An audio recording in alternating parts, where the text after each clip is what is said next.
একের পর এক কত ষড়যন্ত্র হয়েছে।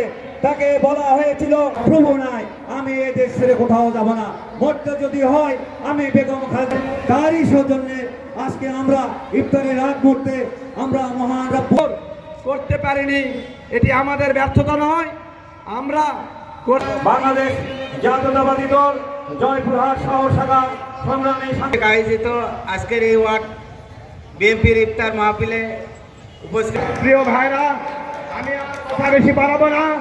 আমি মনে করি দাওয়াত না পেয়ে তাকে মনোক্ষণ না, একজন আরেকজনকে নিয়ে বসার ব্যবস্থা আমরা করে দিয়েছি, পানির ব্যবস্থা করে দিয়েছি। আপনারা সুন্দর সুশৃঙ্খল ভাবে নেতৃত্বে 4 নম্বর 5 নম্বর এবং 6 নম্বর ওয়ার্ড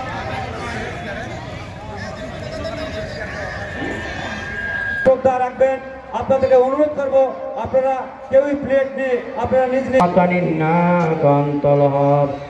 রব্বুল আলামিন ইফতারের আগ মুহূর্তে ইয়া রব্বুল আলামিন আপনার আশায় আপনার যে হুকুম, আল্লাহ আমাদের নেতা মরহুম শহীদ প্রেসিডেন্ট জিয়াউর রহমান মানুষ উপস্থিত হয়েছেন।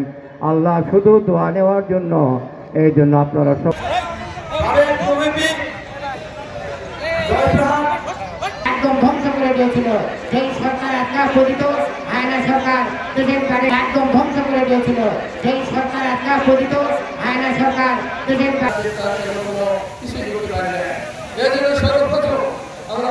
আমাদের জায়গা আছে, আপনাদের জায়গার ব্যবস্থা আমরা করে দেবো। আপনারা